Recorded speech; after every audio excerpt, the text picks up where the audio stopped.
2027 paraît être le point de bascule pour acheter une nouvelle voiture. Je conseillerais à la plupart d'entre vous qui envisagent d'acheter une voiture d'en prendre une dès que possible. Parce qu'en 2027, les voitures vont vous surveiller. Vous devrez payer un supplément pour certaines fonctionnalités. Vous ne pourrez même pas réparer votre propre voiture, même si vous l'avez payée. Et il y a tout un tas de technologies que vous voudrez éviter. Je vais vous expliquer tout ça, vous donner 5 des principales raisons pour lesquelles vous devriez éviter un modèle de l'année 2027 et acheter autre chose dès que possible. Allons-y maintenant. La vie est trop courte pour conduire des voitures ennuyeuses. La première raison concerne les groupes motopropulseurs. Vous savez, quand j'étais jeune, je conduisais souvent des voitures avec des moteurs V6, V8, elles avaient des moteurs puissants, des boîtes de vitesse manuelles. Mais malheureusement, au fil des années, on voit que les moteurs deviennent de plus en plus petits. Les V6 sont remplacés par des 4 cylindres turbo. Les V8 laissent place aux 4 cylindres turbo et hybrides, avec de petits moteurs utilisant de nouvelles technologies et qui sont 2 fois plus sollicités. Sont-ils bien conçus? Absolument. Sont-ils chers à réparer? Oh oui. Et c'est une des grandes raisons pour lesquelles beaucoup de gens ne veulent acheter pas de ces nouveaux petits moteurs. Ils sont complexes, chauffent beaucoup et sont très sollicités. Les réparer coûte généralement trop cher. Turbo, injection directe, ainsi que toutes sortes de petites technologies intéressantes à bord pour maintenir ces moteurs en état alors qu'ils chauffent autant. Non, non, non. Et si on regarde le ratio des types et des tailles de moteurs disponibles en 2027, ça donne à peu près ceci. 4% des voitures vendues en 2027 sont des 3 cylindres. Les 4 cylindres représentent environ 52%, parce que beaucoup d'entre eux utilisent la technologie hybride. Les 5 cylindres ne représentent qu'environ 1%, et je peux penser à quelques super voitures qui les utilisent, la RS3 et la TTRS qui sont mes préférées, et ces voitures vont disparaître. Les 6 cylindres, eux, ne représentent que 18%. En gros, à peine une voiture sur 5 possède un V6, et ça aussi, ça va disparaître. En plus de ça, les 8 cylindres ne représentent plus que 8% principalement réservés aux gros SUV haut de gamme qui coûtent 140 000, 191 000 euros ou aux grands pick-up. Rien entre les deux. Il est très difficile de trouver des voitures de sport avec ce genre de moteur, à part peut-être une Mustang 5 litres ou éventuellement une L4. En dehors de ça, les V8 disparaissent. 10 cylindres, souvenez-vous de la Lamborghini Gallardo, souvenez-vous de la BMW E65, souvenez-vous de la Carrera GT de Porsche. Beaucoup de moteurs V10 incroyables et légendaires, mais même Lamborghini a pratiquement abandonné ça. La Temerario le remplace désormais par un V8 biturbo et une motorisation hybride, reléguant l'ancien Huracan V10, c'est exact. Tous ces gros moteurs légendaires disparaissent. En plus de cela, les véhicules entièrement électriques, sans aucun moteur à combustion interne, devraient représenter environ 17 à 18% du marché. Cela fait un véhicule sur 5. C'est quasiment pareil pour les moteurs 6 cylindres, dont la part ne cesse d'augmenter. Avec le renforcement des réglementations, l'innovation, la technologie et les stratégies de marque se multipliant, augmentant l'offre de véhicules électriques. Et bien sûr, avec toutes ces réglementations, les constructeurs trouvent qu'il devient très coûteux de fabriquer des moteurs à combustion interne. Quand on a toutes ces obligations, ces taxes et ces lois, cela chasse ces motorisations du marché et force beaucoup de ces constructeurs à créer des véhicules plus petits et économiques qui n'utilisent tout simplement pas d'essence. Ils consomment très peu et avec cet objectif de neutralité carbone, cela signifie que chaque constructeur travaille vraiment dur et avec sérieux pour produire des véhicules plus petits, très économes en carburant ou, encore plus important, uniquement des véhicules électriques. D'ici 2030, très peu de véhicules sur la route seront exclusivement à combustion interne. D'ici 2035, il n'en restera pratiquement plus. Non, non, non, non. Non, non, non, non, non, non, non, non, non. Malheureusement, d'ici 2027, de moins en moins de ces excellents véhicules à combustion interne resteront sur la route. En observant la circulation, vous remarquerez davantage de véhicules hybrides ou électriques, une vraie tendance du marché. En 2027, 28 et 29, nous allons en voir de plus en plus. Nous verrons de moins en moins de véhicules avec des V8 et des V6. Nous verrons davantage de véhicules électriques, d'hybrides, de 3 cylindres turbo et de 4 cylindres. C'est une époque désastreuse. Et pour un vrai passionné d'automobile, nous voyons ces voitures incroyables, ces moteurs et ces groupes motopropulseurs disparaître comme le dodo. La deuxième raison principale concerne la vidéosurveillance. Saviez-vous que pratiquement tous les véhicules aux États-Unis, à partir de 2027, seront obligés d'intégrer une vidéosurveillance pour observer le comportement du conducteur? Est-il somnolent? Est-il ivre? Y a-t-il d'autres comportements que ces voitures vont surveiller? Historiquement, la plupart des voitures sont simplement des outils. Vous prenez le volant, vous appuyez sur le bouton, vous tournez la clé et c'est parti. C'est vous qui prenez les décisions en tant que conducteur. C'est vous qui décidez quand changer de voie. C'est vous qui décidez quand accélérer. C'est vous qui décidez quand vous êtes fatigué et que vous allez vous arrêter pour vous reposer. Mais maintenant, n'ayez crainte. Les constructeurs automobiles, et bien sûr avec les législateurs, créent des lois et des obligations à partir de 2027, où vous ne pourrez plus être l'unique décisionnaire sur la façon dont ce véhicule est conduit ou par qui. Une grande partie de cette surveillance, appelée systèmes avancés de surveillance du conducteur, sert à suivre vos mouvements oculaires, vos habitudes et votre attention en temps réel. Cela dit, beaucoup de gens sont paranoïaques, se demandant jusqu'où cela ira-t-il. Ce n'est qu'un début, une façon d'entrouvrir la porte. Jusqu'où ira-t-on ? On en est au point où ces constructeurs transmettent ces informations aux forces de l'ordre. De nombreux constructeurs, selon le logiciel et la programmation, pourraient donc décider de vous obliger à vous arrêter. Si vous sentez que vous allez peut-être éternuer, ce simple fait de plisser les yeux pourrait en réalité déclencher la décision du véhicule. Pour une raison quelconque, vous êtes fatigué parce que vous avez bâillé, ou vous avez éternué et vous avez eu ce petit clignement d'œil pendant une seconde. Il pourrait y avoir des prises de décision faites par des logiciels et de l'IA qui pourraient maintenant décider si vous êtes capable de conduire. Maintenant, à bien des égards, empêcher les gens de prendre le volant après avoir été intoxiqués, c'est une bonne fonctionnalité. Cependant, encore une fois, c'est le début d'un engrenage où beaucoup de ces fabricants, et cela dépend de la façon dont ils sont programmés, pourraient en fait considérer cela comme un faux positif. Beaucoup de gens peuvent se demander ce qui se passe si l'équipement tombe en panne. Que se passe-t-il si la programmation est défaillante ? Que se passe-t-il si vous conduisez sur l'autoroute et que le système décide de s'éteindre par inadvertance ? Je veux dire, on entend parler de tous ces bugs aujourd'hui, de problèmes logiciels. Les problèmes courants des véhicules actuels concernent surtout la technologie, rarement le moteur ou la transmission. C'est souvent un souci de connectivité avec Apple CarPlay, Android Auto ou un autre signal, ou une fausse alerte au tableau de bord signalant un problème de feu ou des systèmes ADAS, sans oublier la surveillance ou la caméra de recul en panne. Beaucoup de ces soucis sont dus à la programmation. De nombreux problèmes viennent de soucis électriques et technologiques, et cela ajoute une couche de technologie, ce qui est en théorie positif. Cependant, il y a clairement beaucoup de place pour l'erreur. En fait, la NHTSA donne aussi des recommandations. Est-ce que la technologie est vraiment prête ? Je n'en suis pas sûr. Mais il me semble qu'il y a beaucoup plus de contrôle ici-haut et beaucoup moins de contrôle entre mes deux oreilles. La troisième raison de ne pas acheter en 2027, c'est la hausse des services par abonnement ou payant. Beaucoup veulent tant simplement obtenir ce pourquoi ils ont payé, rien de plus. On cherche de la valeur. On parle de l'inflation par la cupidité et de la réduflation.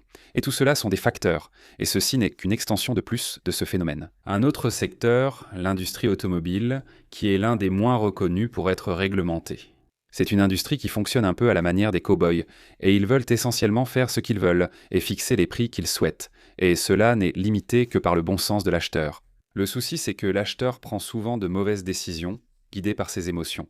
Ils pensent à de nouveaux jouets tape à l'œil, voitures, technologie, performance, et toutes ces choses formidables, mais négligeant certaines évidences. Ils conduisent la voiture 1, 2, 3 ans, puis soudain panne, une fonctionnalité cesse de fonctionner. Tu imagines ? Tu achètes la voiture et tu as 1 an de démarrage à distance gratuit. Puis au bout d'1 an, tu reçois une notification par email qui te dit « Ah, maintenant ça va être 42,95 par mois s'il vous plaît, et merci beaucoup ». Le système disparaît, il cesse de s'activer. Et c'est ce qui commence à se produire. Beaucoup de ces constructeurs profitent tout simplement du consommateur. Je veux dire, le câblage est là, les faisceaux sont là, les modules sont là, la programmation est là. Alors pourquoi diable vous vendent-ils un produit, vous donnent un petit avant-goût pour vous appâter, et puis tout à coup, voilà, oh, c'était plutôt sympa, non ? Voici un peu plus, mais il faut maintenant payer pour l'avoir. En fait, des choses comme les sièges chauffants et les volants chauffants, vous savez, les conducteurs s'opposent vraiment à payer des frais mensuels pour du matériel déjà installé dans la voiture. Absolument. Je ne supporte pas ça. J'entends constamment les gens s'en plaindre. Les marques qui font ça, bien connues, BMW Twist, la X5, la série 5 de BMW, et BMW misent vraiment sur les fonctions à la demande. Je vais vous dire ce qu'est la demande. Qui peut affirmer que je ne veux pas de sièges chauffants en juin ? Les matins peuvent être frais. Je veux activer les sièges chauffants, mais apparemment c'est saisonnier, où il faut réactiver l'abonnement. Tout était déjà installé. Pourquoi payer ? En plus de ça, les abonnements pour le démarrage à distance. J'avais ça sur ma F-Type. J'avais un abonnement au démarrage à distance. Bien sûr, il était inclus avec le véhicule, mais ça n'a duré qu'un temps. Et après, c'était fini. Désormais, certains constructeurs comme Toyota permettent au moins de démarrer à distance avec la clé après la fin de l'abonnement. Donc tout n'est pas perdu. Majag, ce n'était pas possible. Et beaucoup d'autres constructeurs l'abandonnent complètement. Donc c'est une expérience très pénible. Maintenant, des véhicules comme la Camry, la Toyota Tacoma, la Tundra, la Toyota Sienna, la Lexus RX, la NX et toute cette gamme ont un abonnement Remote Connect qui est l'un des plus critiqués. J'ai vu ça sur Reddit et d'autres forums où des gens se plaignent. Nous-mêmes, avec notre Camry de 2022, avons eu la même chose. Au début, c'était super, puis ça a disparu. Maintenant, la clé fonctionne, mais il manque des retours et d'autres fonctionnalités. Pourquoi payons-nous plus cher ? En plus de ça, des performances supplémentaires pour les véhicules électriques. Les acheteurs perdent déjà pour cette technologie, les batteries, le moteur électrique. Et pourtant, des marques comme Mercedes-Benz avec l'EQE, le SUV, l'EQS, l'EQE, et bien sûr l'augmentation de l'accélération fait partie des services d'abonnement. Vous rendez votre voiture plus rapide, mais devez payer un supplément alors que le matériel est déjà présent. Pourquoi payer plus pour une fonction de gain de puissance ou l'aide à la conduite avancée ? Cela n'a aucun sens. Comme le régulateur de vitesse adaptatif, le centrage de voie et les aides au stationnement qui exigent de plus en plus des frais récurrents, comme sur la BMW i5 ou la X7L iX3 et une partie des nouveaux véhicules de la nouvelle classe BMW. Ce sont leurs plateformes électriques, ces voitures à plancher plat. Il y a aussi les caméras embarquées et les enregistreurs de conduite intégrés. Les caméras sont déjà installées, mais des BMW comme la X3 et la série 7 ont cela, et ils vont commencer à vous facturer ce service d'abonnement. Qu'en est-il des fonctions à distance via la télécommande ? La clé physique a des boutons et des fonctions intégrées, mais ils les bloquent. Et Toyota et Lexus sont connus pour cela avec leur écosystème de services connectés, y compris le RAV4 et l'ES, et cela vous empêche d'utiliser cette fonction. Le logiciel a aussi débloqué des thèmes d'éclairage et des fonctions esthétiques. Très souvent, des véhicules comme la Kia EV9 ou la Hyundai Kia avec des véhicules électriques définis par logiciel. C'est ridicule. Aussi des abonnements à l'infodivertissement connecté et à la navigation. Soyons honnêtes, l'Audi Q6, l'e-tron, la Toyota Crown Signa, la BMW X1, de nombreux produits GM et Hyundai utilisent aussi cela. C'est une véritable souffrance, c'est ajouter l'insulte à la blessure. Pourquoi tant de constructeurs arnaquent-ils les consommateurs ? Je l'ai déjà payé. Et ces voitures, camions et SUV ne deviennent pas moins chères. Et pourtant, je dois payer plus ? C'est vraiment se moquer du monde. Et les choses ne font qu'empirer d'année en année. Ces constructeurs trouvent sans cesse de nouvelles façons de justifier cela. J'ai même vu un autre youtubeur. Il pensait que c'était plutôt acceptable dans certaines situations. Il n'y a aucune façon, sous aucune forme, que je puisse justifier cela d'une quelconque manière. Selon moi, j'ai acheté ce véhicule avec le matériel inclus et j'ai payé cher. Pourquoi payer encore pour réactiver une fonctionnalité ? Ça n'a aucun sens. La quatrième raison est la complexité et le fait que de nombreuses personnes sont bloquées par le logiciel de leur véhicule. Ils ne peuvent souvent ni accéder, ni programmer, ni identifier les problèmes. Et au début des années 90, ils ont créé une norme appelée OBD2, parce que beaucoup de constructeurs profitaient des consommateurs. Et vous ne pouviez pas diagnostiquer ou dépanner votre propre véhicule à cause de la complexité. Eh bien, avançons rapidement jusqu'en 2020, 2025, 2027 et au-delà. Les choses deviennent de plus en plus complexes. Et maintenant, ils vous empêchent même souvent de faire des opérations simples comme changer les freins ou réinitialiser l'entretien. Souvent, l'appariement du VIN, les ECU chiffrés, l'authentification logicielle, la programmation de modules en ligne seulement, les diagnostics par abonnement, les verrous de passerelle et les serveurs d'activation de fonctionnalités. Tout ce charabia signifie qu'on doit payer plus ou aller chez le concessionnaire et on est pris en otage par leurs tarifs exorbitants. Avec des taux horaires d'atelier de 2, 3, 400 $, sans compter les pièces, il est impossible de comparer les prix ailleurs. Tu ne peux plus aller dans une casse chercher un support, une pompe à eau ou un système d'une voiture accidentée avec peu de kilomètres. Tout était maintenant verrouillé par le numéro 20. Tu ne peux pas prendre cette pièce sur une vieille voiture accidentée chez le démolisseur pour la mettre dans la tienne, même si c'est la même. De nombreux nouveaux véhicules t'empêchent désormais de faire ça, ils te bloquent et t'empêchent de dépanner ou diagnostiquer ta voiture.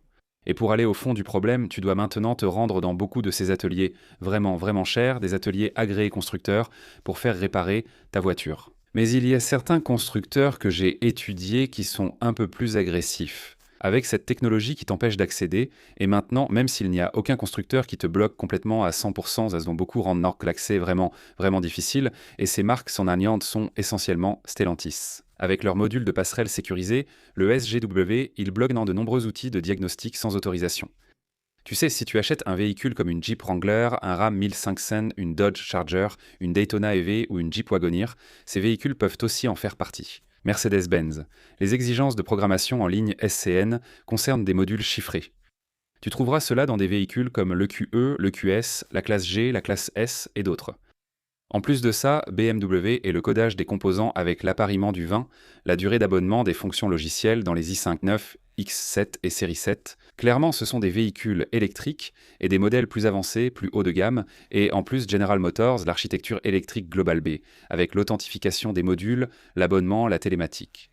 Et ceux-ci se retrouveront dans des véhicules comme le Silverado EV, le GMC Sierra EV et le Cadillac Escalade QI. Leurs plateformes de véhicules électriques sont donc clairement impactées.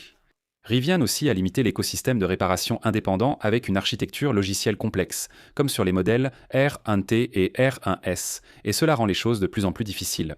Nous savons que Rivian a eu des problèmes électriques, c'est un point clé. Ils n'ont pas de moteur classique, seulement de l'électrique. Donc cela va rendre difficile tout type de service, y compris pour les véhicules électriques, comme Tesla, même histoire mais lucide. Encore un autre exemple. Des logiciels centralisés et un accès limité à l'entretien et aux réparations. Qu'en est-il de Hyundai, Kia et Genesis, avec la sécurisation croissante des calculateurs et les protections de passerelles comme l'Ioniq 9 ou le EV9, ainsi que la Genesis GV90? Le groupe Volkswagen, avec les systèmes de codage en ligne et d'authentification, ainsi que les diagnostics protégés que vous retrouverez dans l'Audi Q6 e-tron, la Porsche Macan EV et la Volkswagen ID Buzz. Alors, est-ce que ça t'étonne que les gens soient frustrés? Tu ne peux pas intervenir toi-même sur ton propre véhicule, tu ne peux pas comprendre ce qui se passe avec. C'est de plus en plus cher. Le pire, c'est que les moteurs sont de plus en plus petits et plus sollicités et on ne peut même pas choisir ce qu'on veut. Les boîtes de vitesse deviennent fragiles, les CVT sont nuls, et honnêtement, la fragilité de beaucoup de ces véhicules fait que tu dois les ménager et en prendre soin plus que jamais.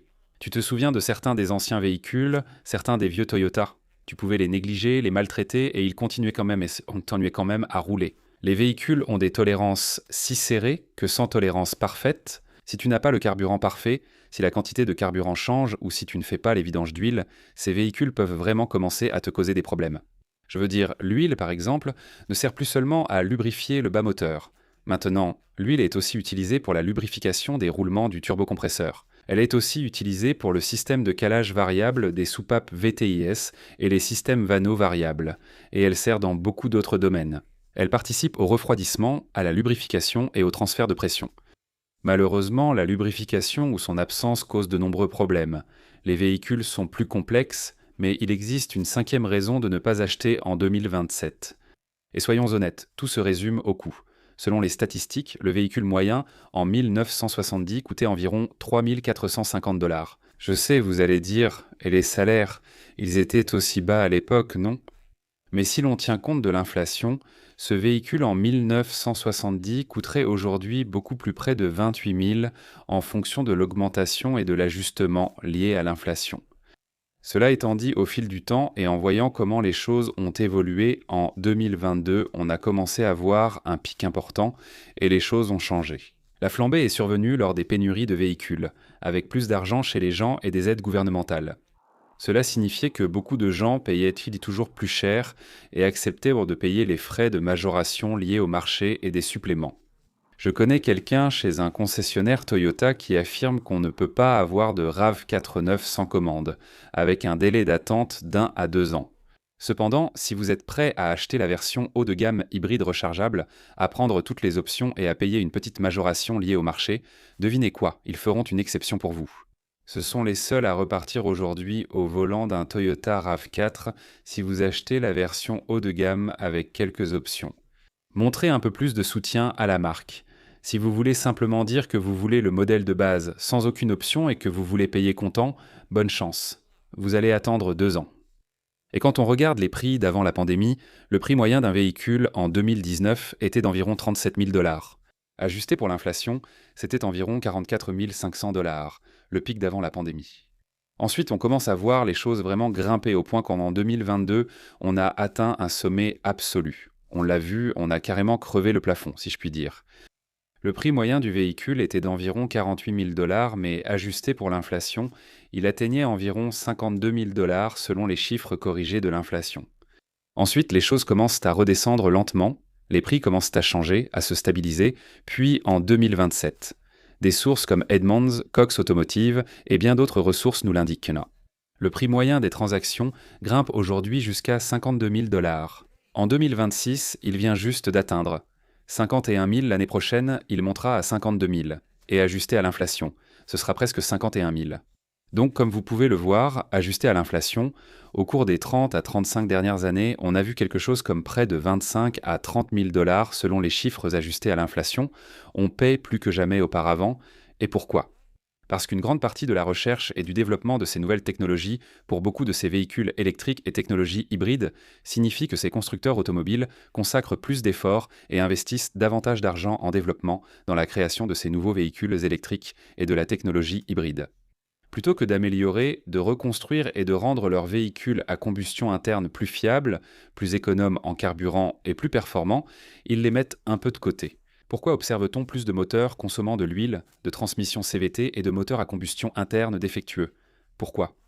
Parce que l'effort n'est plus vraiment là, il semble y avoir davantage de volonté et d'effort pour passer aux hybrides et aux véhicules purement électriques. C'est pourquoi la qualité est discutable, la fiabilité n'est vraiment pas au rendez-vous. La longévité pourrait être là. Mais si vous êtes prêt à faire tout ce qu'il faut, à respecter toutes les étapes et les conditions, alors vous pourriez avoir un véhicule qui pourrait durer. Cela dit, il y a très peu de voitures sur le marché aujourd'hui avec des moteurs à combustion interne qui dureront réellement 2 à 300 000 miles. Bien sûr, les prix sont devenus incontrôlables. Nous payons pour la technologie, nous payons pour la recherche et le développement. Mais malheureusement, où cela va-t-il s'arrêter ? Je pense que ça va continuer à augmenter avec les obligations croissantes d'améliorer l'efficacité énergétique. Plus de technologies qui vous espionnent. Bien sûr, plus il y a de verrous logiciels, moins vous en faites, plus vous dépensez et malheureusement, à mon avis, vous obtenez un produit de moindre qualité. Cela dit, peut-être que vous vouliez simplement acheter quelque chose d'occasion et éviter le neuf. Pourquoi les BMW d'occasion sont-elles bon marché ? Pourquoi les Maserati d'occasion sont-elles si bon marché ? C'est une super affaire, alors pourquoi les Audi d'occasion sont-elles si abordables ? J'espère vous voir bientôt rouler. Passez une excellente journée et à bientôt. Au revoir.